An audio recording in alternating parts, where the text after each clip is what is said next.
ಎಲ್ರಿಗೂ ನಮಸ್ಕಾರ. ಆಲ್ರೆಡಿ ಸ್ವಲ್ಪ ಲೇಟ್ ಆಗ್ತಾಯಿದೆ, ನಾನು ಜಾಸ್ತಿ ಟೈಮ್ ತೊಗೊಳೋದಿಲ್ಲ ಖಂಡಿತವಾಗ್ಲೂ. ಮೊದಲನೇದಾಗಿ ವೇದಿಕೆಯಲ್ಲಿ ಬಂದು ನಮ್ಮ ಒಂದು ಟ್ರೈಲರ್ ಲಾಂಚ್ ಮಾಡಿದಂಥ ನನ್ನ ಸ್ನೇಹಿತರೆಲ್ಲರಿಗೂ ಥ್ಯಾಂಕ್ಸ್ ಹೇಳ್ತೀನಿ.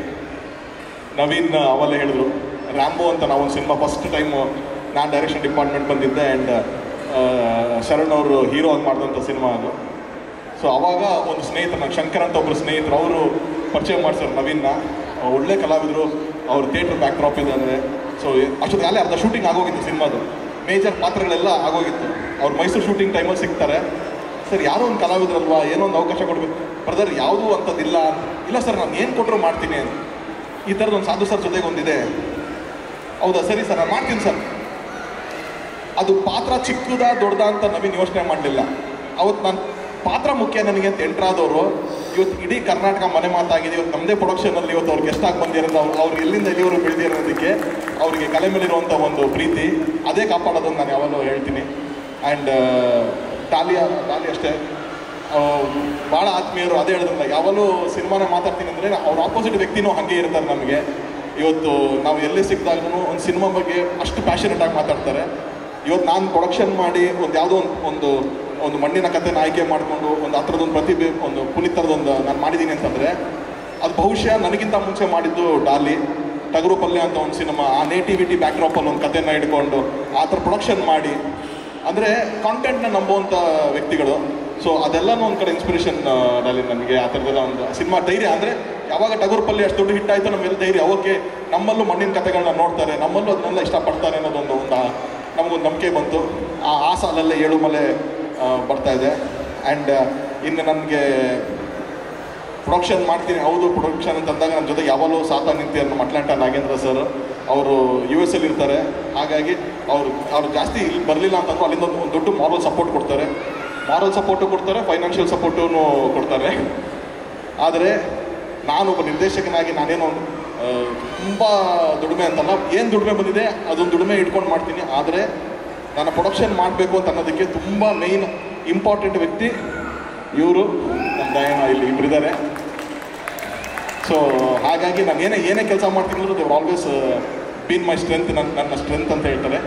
ಆ್ಯಂಡ್ ಇವತ್ತು ನಾನು ಪ್ರೊಡ್ಯೂಸರ್ ಆಗಿರಲಿ, ನಾನು ಡೈರೆಕ್ಷನ್ ಡಿಪಾರ್ಟ್ಮೆಂಟ್ ಬರಲಿ, ನಾನು ಆ್ಯಕ್ಟರ್ ಆಗಿದ್ದಾಗ ಅಂದ್ಕೊಂಡಿದ್ದು ಸಕ್ಸಸ್ ಸಿಗಲಿಲ್ಲ ಆ್ಯಸ್ ಅನ್ ಆ್ಯಕ್ಟರ್ ನನಗೆ. ಸೊ ಡೈರೆಕ್ಷನ್ ಡಿಪಾರ್ಟ್ಮೆಂಟ್ ಬಂದಾಗ ಫಸ್ಟು ನನ್ನ ನಂಬಿದ್ದು, ನಾನು ಇವತ್ತು ಪ್ರೊಡಕ್ಷನ್ ಮಾಡ್ತೀನಿ ಅಂದಾಗ ಅದಕ್ಕೊಂದು ನಂಬಿದ್ದು, ಪ್ರತಿಯೊಂದಕ್ಕೂ ನಂಬಿದ್ದು ಶರಣ್ ಅವರು. ಸೊ ಒಂದು ಅಣ್ಣನ ಸ್ಥಾನದಲ್ಲಿ ನಿಂತ್ಕೊಂಡು ಇವತ್ತು ಜೊತೆಗೆ ಟ್ರಾವೆಲ್ ಮಾಡ್ತಾ ಇದ್ದೀವಿ. ಸೊ ಎಲ್ಲರೂ ಹೇಳ್ತಾರೆ ತರುಣೇನೋ ಹಿಂಗೆ ಮಾಡಿ, ತರುಣ್ ಹಿಂಗೆ ಓಕೆ ಮಾಡ್ದ, ತರುಣ್ ಹಿಂಗೆ ಯಾರೋ ಸೆಲೆಕ್ಟ್ ಮಾಡ್ದ ಅನ್ನೋದಕ್ಕಿಂತ ಮುಂಚೆ ಇವರೆಲ್ಲರೂ ತರುಣ್ನ ಸೆಲೆಕ್ಟ್ ಮಾಡಿಬಿಟ್ಟಿದ್ರು. ಸೊ ಇವ್ರು ಸೆಲೆಕ್ಟ್ ಮಾಡಿದ್ದಕ್ಕೆ ನಾನು ಇವತ್ತು ಈ ಸ್ಥಾನದಲ್ಲಿ ಬಂದು ನಿಂತಿದ್ದೀನಿ ಹೊರತು ನಾನೇನು ಅಚೀವ್ಮೆಂಟ್ ಬಂದಲ್ಲ ಅದು. ನನ್ನ ಟೆಕ್ನಿಷಿಯನ್ಸು, ನನ್ನ ಆ್ಯಕ್ಟರ್ಸ್ ಬಗ್ಗೆ ಎಲ್ಲ ನಾನು ಹಿಂದೆ ಎಲ್ಲ ಮಾತಾಡಿದ್ದೀನಿ. ಇವ್ರ ಬಗ್ಗೆ ಒಂದಂತೂ ಹೇಳ್ತೀನಿ, ತುಂಬ ಶ್ರಮಪಟ್ಟು ತುಂಬ ಹಾನೆಸ್ಟಿಯಿಂದ ಕೆಲಸ ನಡೆದಿದೆ. ಅದು ನಾನು ಜಗಪತಿ ಬಾಬು ಸರ್ ಆಗಿರಲಿ, ಕಿಶೋರ್ ಸರ್, ನಾಗಬಣ್ಣ ಸರ್ ಎಲ್ಲ ಸಹಕಾರಗಳು ತುಂಬ ಅದ್ಭುತವಾಗಿ ಈ ಸಿನಿಮಾದಲ್ಲಿ ಅವ್ರವ್ರ ಪಾತ್ರನ ಪ್ರೀತಿಯಿಂದ ಮಾಡಿಕೊಟ್ಟಿದ್ದಾರೆ. ಆ್ಯಂಡ್ ಟೆಕ್ನಿಷಿಯನ್ಸ್ ಆಗಿರ್ಬೋದು, ನನ್ನ ತಂಡ ಆಗಿರ್ಬೋದು, ನರಸಿಂಹಣ್ಣ ಆಗಿರ್ಬೋದು, ನಮ್ಮ ರಾಮು, ಸೂರಜ್ ಪ್ರೊಡಕ್ಷನ್ ಹ್ಯಾಂಡಲ್ ಮಾಡ್ತಾರೆ. ತುಂಬ ಟಫ್ ಇದ್ದಂಥ ಒಂದು ಸಿನಿಮಾ ಇದು. ನೈಟ್ ಶೂಟಿಂಗು, ಫಾರೆಸ್ಟು, ನಿಮಗೆ ಅಂದ್ಕೊಂಡಷ್ಟು ಈಸಿ ಇಲ್ಲ ಇದೆಲ್ಲ ಶೂಟಿಂಗ್ ಮಾಡೋದು. ಅಷ್ಟು ಎಕ್ಸಿಕ್ಯೂಟ್ ಮಾಡೋದಕ್ಕೆ ತುಂಬ ಹೋರಾಟಗಳನ್ನ ಮಾಡಿದ್ದಾರೆ. ನಾನು ಬರೀ ಮಾರಲ್ ಸಪೋರ್ಟೇ ಈ ಸಿನಿಮಾ ಮಾಡಿದ್ದೀನಿ. ಅದರ್ವೈಸ್ ಇಟ್ ಇಸ್ ಟೋಟಲಿ ಪುನೀತ್ದು ಸಿನಿಮಾ ಇದು. ಅವನ ಕನಸು, ಅವನ ಮಗು ಇದು. ಇವತ್ತು ಅವನೇನು ವೇದಿಕೆ ಮೇಲೆ ನಿಂತ್ಕೊಂಡು ಎಮೋಷ್ನಲ್ ಆಗಿ ಮಾತಾಡ್ದ, ಇದು ಅವನ ಹಾನೆಸ್ಟಿ ಅಷ್ಟೇ. ಇಡೀ ಸಿನಿಮಾ ಆ ಥರನೇ.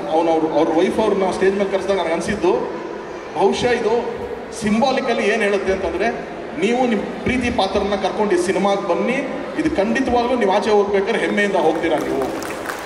ಏಳುಮಲೆ ಅನ್ನೋ ಸಿನಿಮಾ ಅದೇ ಹೇಳುತ್ತೆ, ಲವ್ ಇಸ್ ಅಲ್ಟಿಮೇಟ್, ಲವ್ ಪ್ರೀತಿನ ಪರಮಶ್ರೇಷ್ಠ ಅಂತ ನಾವು ಏನು ಹೇಳ್ತೀವಿ, ಅದನ್ನು ಹೇಳುವಂಥ ಒಂದು ಸಿನಿಮಾ. ಬಟ್ ಕನ್ನಡ ಇಂಡಸ್ಟ್ರಿಯಲ್ಲಿ ಹಲವಾರು ಅದ್ಭುತವಾದ ಲವ್ ಸ್ಟೋರಿಗಳು ಬಂದಿದೆ, ಥ್ರಿಲ್ಲರ್ ಫಿಲಮ್ಸ್ ಒಂದಷ್ಟು ಬಂದಿದೆ. ಆದರೆ ಇದು ಬಹುಶಃ ಕನ್ನಡದಲ್ಲಿ ಫಸ್ಟ್ ಟೈಮು ಒಂದು ಲವ್ ಸ್ಟೋರಿನ ಥ್ರಿಲ್ಲರ್ ಮುಖಾಂತರ ಹೇಳ್ತಾ ಇದ್ದೀವಿ. ಎಡ್ಜ್ ಆಫ್ ದಿ ಸೀಟ್, ನೀವು ಅಲ್ಲೊಂದು ಪ್ರೀತಿ ನಿಮಗೆ ಅದು ಎಫೆಕ್ಟ್ ಆಗ್ತಿದ್ರು ಕೂಡ ಸೀಟಿನ ತುದಿಲಿ ಕೂತ್ಕೊಂಡು ಆ ಸಿನಿಮಾನ ನೋಡ್ತಾ ಇರ್ತೀವಿ.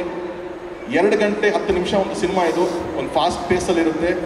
ಖಂಡಿತವಾಗ್ಲೂ ನಿಮಗೆ ಡಿಸಪಾಯಿಂಟ್ ಮಾಡಲ್ಲ. ಥಿಯೇಟ್ರಿಂದ ಆಚೆ ಬಂದಾಗ ಒಂದು ಒಳ್ಳೆ ಎಕ್ಸ್ಪೀರಿಯೆನ್ಸ್ ಆಯಿತು, ತುಂಬ ಒಂದು ಒಳ್ಳೆ ಸಿನಿಮಾ ನೋಡ್ಕೊಂಡು ಆಚೆ ಬಂದ್ವಿ ಅನ್ನೋ ಒಂದು ಎಕ್ಸ್ಪೀರಿಯೆನ್ಸ್ ನಿಮ್ಗೆ ಆಗುತ್ತೆ ಅಂತ ನಾನು ತುಂಬ ನಂಬಿಕೆಯಿಂದ ಹೇಳ್ತಾ ಇದ್ದೀನಿ ನಾನು. ಆ್ಯಂಡ್ ಈ ಸೆಪ್ಟೆಂಬರ್ 5ನೇ ತಾರೀಕು ಈ ಸಿನಿಮಾ ರಿಲೀಸ್ ಆಗ್ತಾ ಇದೆ. 2025 ನನಗೆ ಸ್ಪೋರ್ಟ್ಸ್ ಭಾಳ ಇಷ್ಟ, ಕ್ರಿಕೆಟ್ ಅಂದರೆ ಭಾಳ ಇಷ್ಟ, ಅಣ್ಣಂಗೆಲ್ಲ ಗೊತ್ತು. ಸೊ ಆ ಭಾಷೆಯಲ್ಲಿ ಹೇಳಬೇಕು ಅಂತಂದರೆ ಓಪನರ್ಸ್ ಬಂದು ಆಟ ಆಡಿದ್ದಾರೆ.